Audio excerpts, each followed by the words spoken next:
Yo, don't say anything. I know why you're here. Because you ordered the pay-per-view on my account. You came to ask for my help. No, I came to see Hangman fight for his life and maybe eat some of your leftover wings. Then let me say this. Before this Texas death match comes to an end, I forgive you for shaving my eyebrows in the 8th grade, for suplexing my hamster, for calling me budget jungle boy at your wedding. Okay, but to be fair, you were wearing leather fringe and yelling cowboy stuff. It was cowboy shit, and it meant something. Look, Hangman burned his house down. You just burned dinner. It's not that deep. I was gonna raise my kids with that burnt lasagna.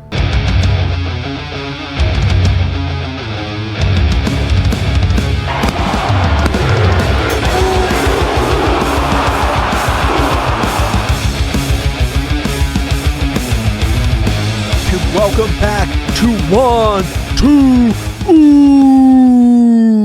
Ooh. And today we are diving deep into AEW All In Texas 2025.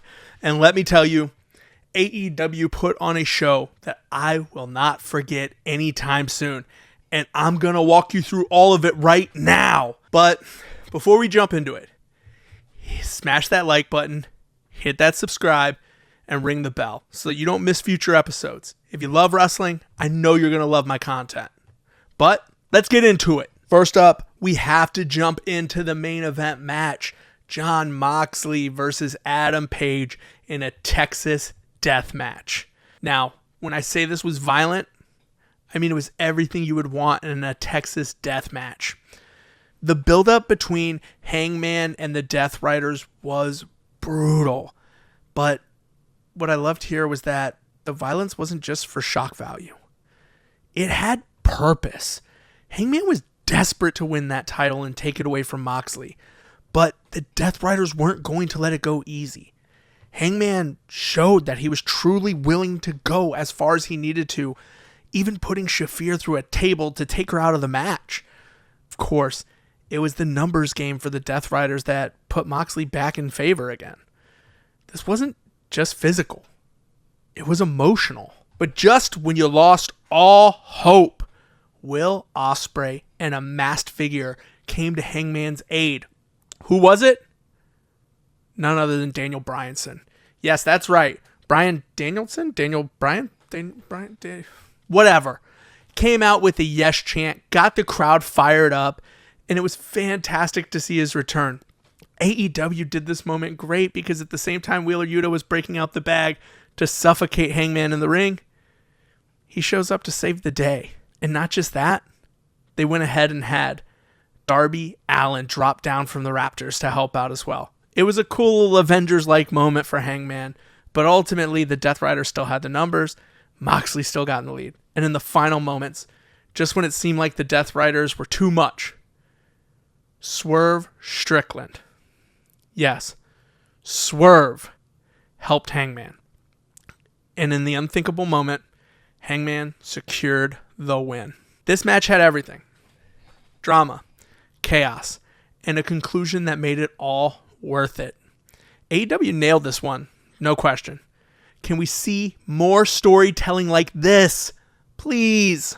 Now let's talk about the women's world title match between Timeless Toni Storm and our CEO, Mercedes Moné. Honestly, I had huge expectations for this match. It had everything. Great build-up, incredible entrances. But when the bell rang for me, it just didn't hit the way I was hoping it would. Don't get me wrong. The match wasn't bad at all. They both performed well, but I feel like there was something missing. It didn't quite deliver the magic we've seen from these two in the past, and it left me wanting more. That said, there's obviously no doubt in my mind that they're going to put Mercedes Moné in another title match, and I'm assuming it will probably be against Toni again, and I'm excited for that. I think this just needs more time to cook, and as they get more in-ring chemistry, this could be a lot better. For me, it just didn't live up to the expectations I had, but it was a great match. So I hope no one takes away from it just because I maybe set the bar too high for myself. Next up, we're talking about Kenny Omega versus Kazuchika Okada for the Continental and International titles. Talk about two heavyweights clashing, right? This is a match that had really high expectations, I think, from everyone in the wrestling world. These two have gone back and forth before and delivered some all-time classics. This match for me, though, it was solid, but I have to admit, didn't quite live up to the hype of the other fights these two have had. The match was still entertaining, though. Both men hit their signature moves and their entrances were out of this world. Kenny Omega had like an entire group singing and all sorts of stuff going on. I thought it was really cool, but it just didn't deliver the next level chaos that we've seen from them in the past. Okada took the win here, but I'm left feeling like the best between Omega and Okada has probably already happened. Still a great match. Really love to see these two go, and I can't be mad at it. Now, let's talk tag team action. The Hurt Syndicate versus Jet Speed versus the Patriarchy for the AEW tag titles. Honestly, this match was a lot of fun. The Hurt Syndicate were doing what they do best, hurting people. And you knew it was going to be tough for anyone to take those titles from them. But what really stole the show wasn't the match itself. It was the aftermath. FTR got involved. Christian was in the mix. And we saw Nick Cage turn on his father. That's right. FTR was coming in the ring. Nick turns on him, takes him out, setting him up for the grounded concerto. And who comes out to save Christian? It's Cope. Are Cope and Christian going to team up again? Hey, does anyone have Gangrel's number? Let's get the Brood back. Then we had one of the funnest matches of the night. It's the Young Bucks versus Swerve Strickland and Will Ospreay. You know, I'm not the biggest Will Ospreay fan, but I gotta give it to him. This match was fantastic. The entrances alone were worth the price of admission. From Swerve's JoJo Offerman intro to the Young Bucks classic over-the-top theatrics, it felt like a spectacle from start to finish. And I'm not gonna lie, I'm a massive Assassin's Creed fan, so Will, you crushed it with that intro, my friend. These four are obviously some of the best in the business today, and it was clear in this match. There were so many spots in here that were great in the flow, even a couple near the end where they really sped up and did all these different little series of moves that were just, it was really cool to see, and it made the match a lot of fun.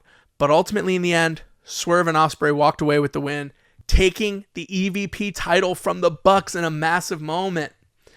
This match had everything. Great moves, great story, and some wild spots. Moving on, we got some seriously tragic news on the show.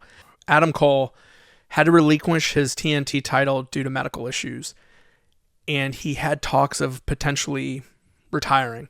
You could see the emotion in his face. This was a crushing moment, and this was a moment in the show where you really kind of saw the crowd hit hard by it as well.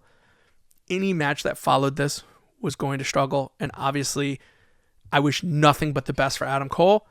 I hate to see anyone, no matter what, not be able to do something they love. So wishing him nothing but the best. Hoping we see him in the ring again. With his absence, they did throw the belt on the line in a fatal four-way match, which featured Daniel Garcia, Kyle Fletcher, Sammy Guevara, and Dustin Rhodes. And I've got to say, considering the circumstances, they put on a solid match. The crowd in the beginning, you could tell it was tough for them to kind of get into it after the news they had just heard. But these guys fought through. They put on a show. And in the end, Dustin Rhodes got the win, giving the crowd a feel-good moment in a night full of chaos. So congrats to Dustin Rhodes. And overall, this was a really good spot. Finally, let's talk about the Casino Gauntlet matches. The men's and the women's were both packed with talent. But the men's gauntlet was featuring MJF, Mark Briscoe, and a ton of other superstars, including Ricochet. It was full of personal feuds, great spots, and MJF ultimately pulling out the win here. And in the women's match, Athena came out on top, earning herself a shot at the AEW title. And let me tell you, the crowd was for it. When she came out, it was one of the biggest pops of the night. It's fantastic to see that. I thought both matches were overall very solid. Lots of little surprises. Each entrant, as they came in, all had really good spots. Between the two, I liked the women's gauntlet match a little bit more, but it's mostly because of the different storytelling that was taking place, and the pop from Harley Cameron coming back I thought was awesome. And there was so much personal feuds in that match that it was really great. And Athena winning was a little unexpected, where in the men's, I thought MJF would win this match. I thought they would find a way. I was surprised the Hurt Syndicate wasn't more of a factor for him. I'm okay with him still getting the win and excited for what he's going to do. You can't lose with MJF. So there you have it. AEW All In Texas 2025 was a wild ride. Some epic moments, a few surprises, and a whole lot of drama. Let me know in the comments what you thought of the show, what your favorite match was, and what you're most excited for moving forward. And don't forget, hit that subscribe, hit the like, ring the bell for more wrestling content right here on 1, 2, Ooh.